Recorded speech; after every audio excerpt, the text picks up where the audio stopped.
Pemirsa, tim reformasi tata kelola minyak dan gas bumi memberikan sedikitnya 7 rekomendasi kepada pemerintah untuk membenahi tata kelola migas nasional. Di antara rekomendasi yang dinilai cukup revolusioner adalah rekomendasi terkait pembubaran anak perusahaan Pertamina, yaitu Pertamina Energy Trading Limited atau Petral dan juga Pertamina Energy Service atau PES yang berbasis di Singapura. Dan pemirsa, berikut adalah rekomendasi-rekomendasi yang telah disampaikan tim kepada Kementerian ESDM. Kita simak sama-sama.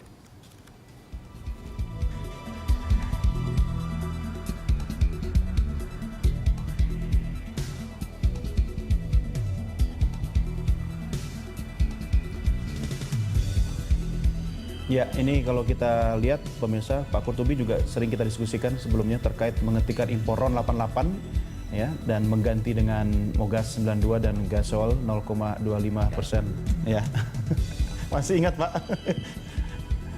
Ini menarik juga, menyederhanakan formula penghitungan harga patokan BBM ya. Salah satu rekomendasinya mengalihkan produksi kilang domestik dari bensin RON 88 menjadi bensin RON 92. Tender penjualan dan pengadaan minyak mentah serta BBM tidak lagi oleh Petral, melainkan oleh Integrated Supply Chain Pertamina.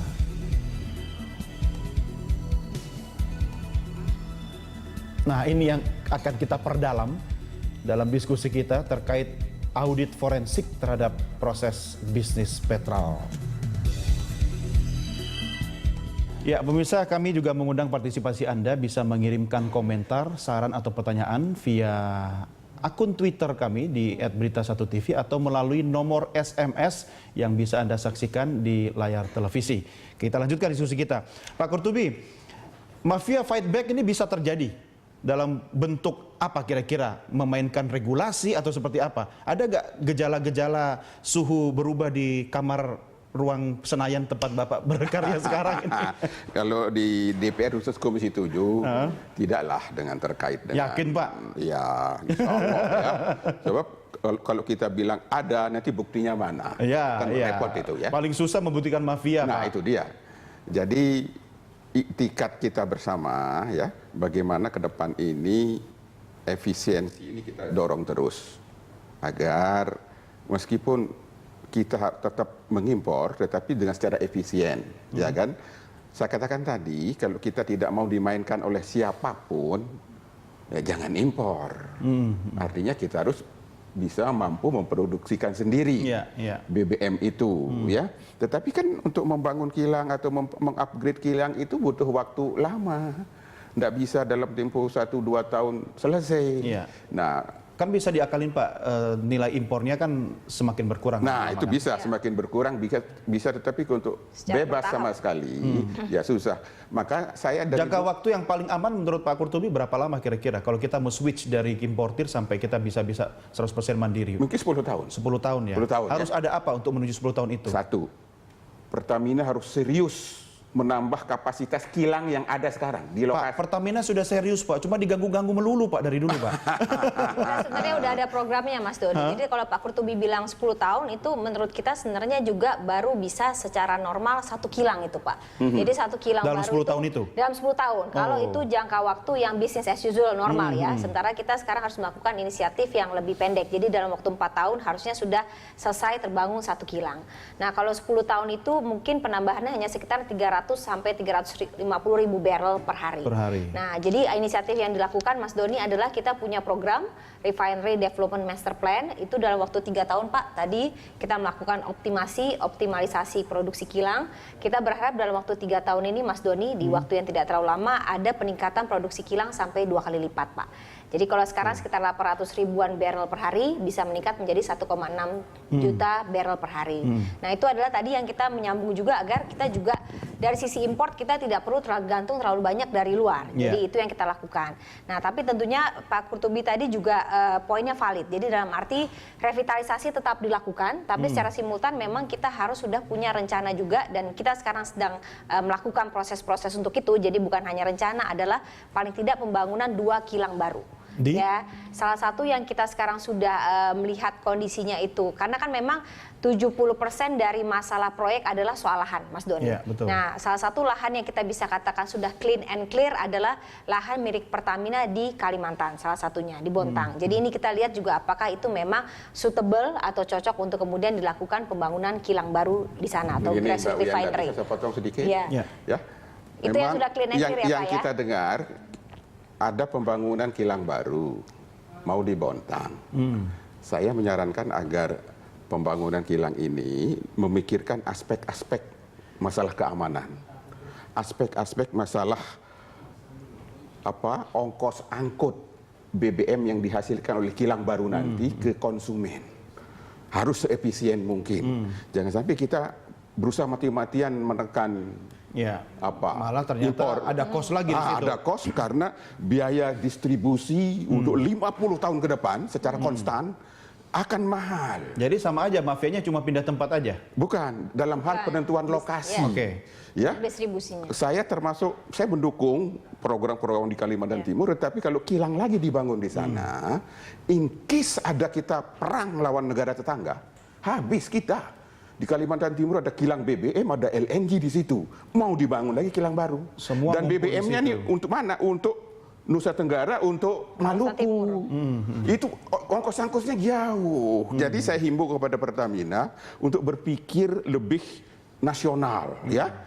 Dekatkan kilang minyak itu dengan sisi konsumen. Pak, begini Pak, jangan-jangan memang kondisi-kondisi yang Bapak sampaikan tadi itu memang sudah di mapping, justru malah dimanfaatkan oleh para mafia untuk mempertahankan kondisi impor seperti yang terjadi sekarang ini. Ya, tapi Pertamina tetap harus dalam posisi berusaha ya, Mas Doni, ya, bahwa kita juga mempunyai kewajiban sebagai Kuat-kuatan dong, usaha. siapa yang lebih kuat nanti ini? Menurut saya justru kita harus mempunyai tadi strategi yang jelas ya, Mas Doni, ya. Tadi dari roadmap-nya itu udah jelas. Kita ada 4 kilang yang akan kita lakukan optimalisasi, jadi yang sudah existing, Mas Doni. Jadi ada Balikpapan, Cilacap, kemudian Dumai, dan Balongan. Jadi ini 4 kilang ini yang ke depan ini yang paling awal mungkin akan segera siap adalah salah satunya adalah Balikpapan dan Cilacap. Jadi ini kita berharap dalam waktu tahun ini juga sudah ada semacam kesepakatan dan perjanjian untuk kita bisa memulai suatu proses revitalisasi atau revamping dari kilang tersebut. Nah, kilang baru itu benar Pak, jadi memang harus dipikirkan juga distribusinya. Nah, tapi tentunya tadi kita juga ada beberapa opsi Pak Kurtubi, karena kita lihat tadi memang kendala utama dari suatu proyek itu adalah lahan, Mas Doni. Iya, betul. Jadi kalau memang kita semua perizinan sudah dapat, tapi begitu lahan tidak free and clear, walaupun hanya berapa ratus meter, itu biasanya proyek menjadi mundur. Iya. Nah, karena jangka waktu itu tentu itu juga yang menjadi pertimbangan kita. Nah, intinya kembali lagi tadi, kalau itu kemudian mengacu kepada rekomendasi dari tim reformasi tata kelola migas, itu clear Mas, bahwa nanti memang produksi-produksi kilang Pertamina akan menuju kepada RON 92. Akan lebih banyak volume produksi untuk itu. Nah, itu sudah kita lakukan. Nah, jadi ke depannya tentunya kita berharap selain dari produksi dalam negeri juga kita tingkatkan, dan terutama juga untuk produksi dari hulunya. Jadi kalau kita lihat memang tren produksi Pertamina sendiri untuk minyak kita lihat juga masih di level yang mengembirakan ya. Yeah. Jadi masih stabil, kita sekarang sekitar 287.000 barrel oil per hari.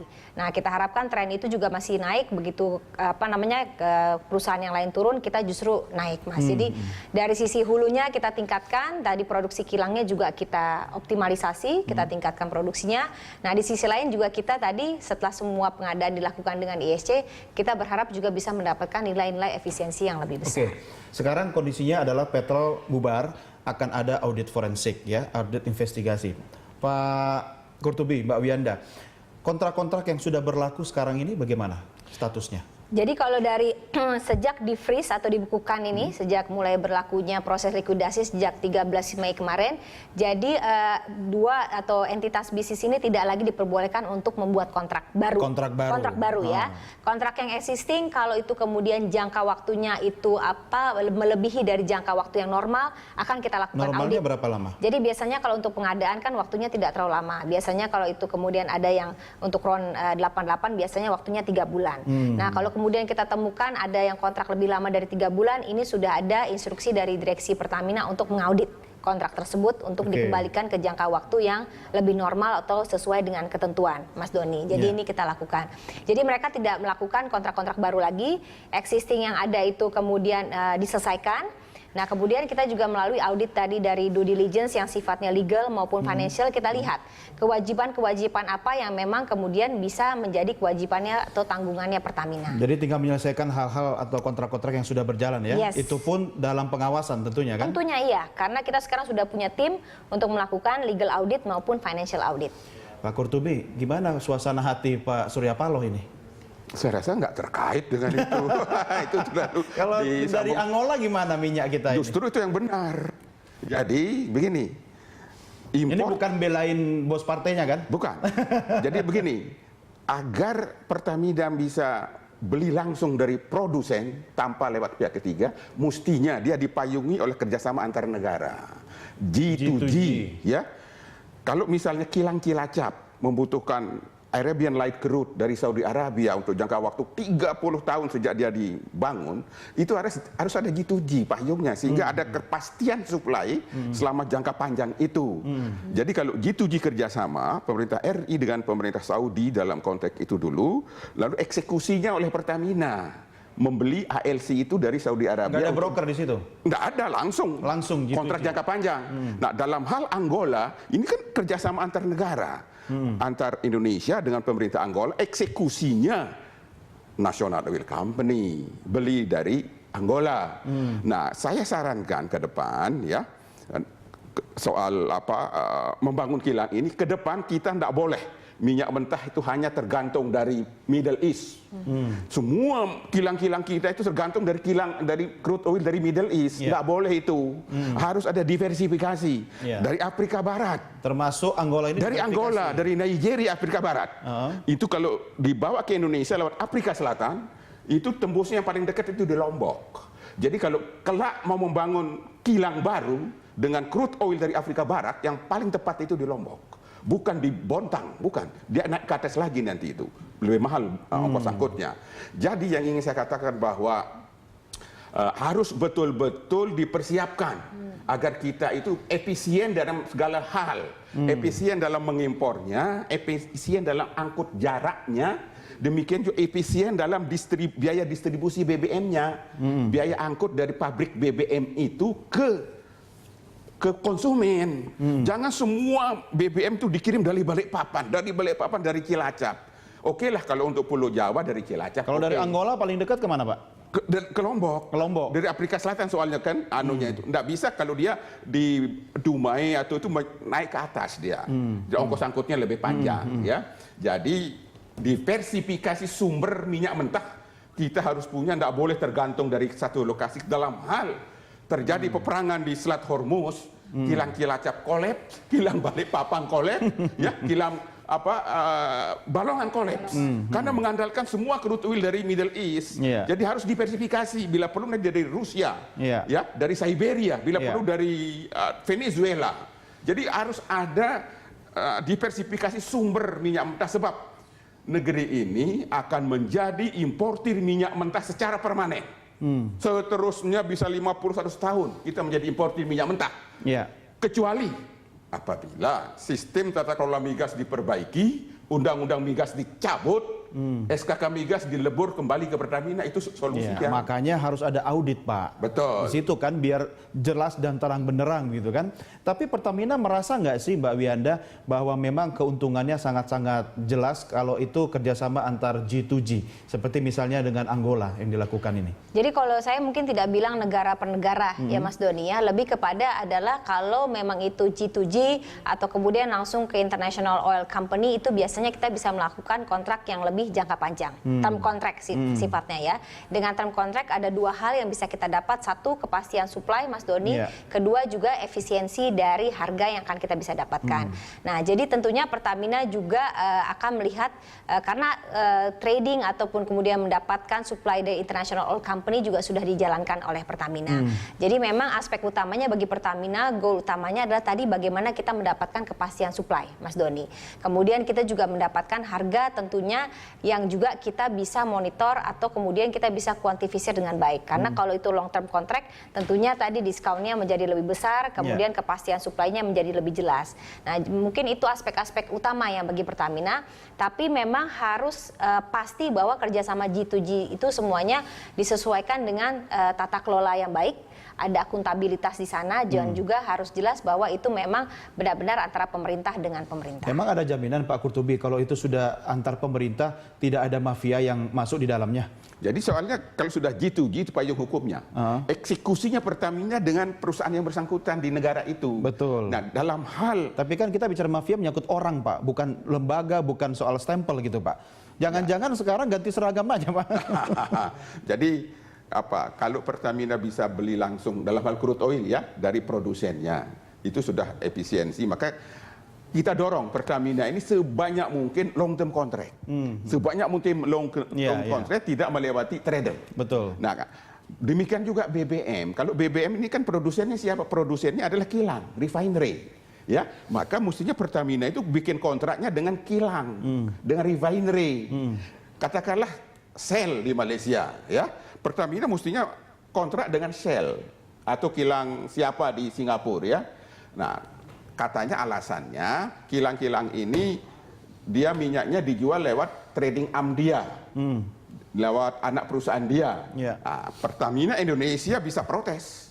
Kalau Pertamina tidak boleh beli langsung dari produsen pemilik kilang ini, dengan alasan pemilik kilang dia salurkan lewat anak perusahaan dia, trading arm dia, kita bisa protes ke WTO. Berarti dia memonopoli, ya, produk daripada kilang itu boleh dijual hanya lewat tradernya dia. Itu tidak boleh menurut WTO. Maka saya sarankan tetap Pertamina harus berusaha bikin kontrak pembelian BBM ini langsung dari langsung dari produsennya, kilang, refinery-nya. Ya, itulah kontrak aja jangka panjang.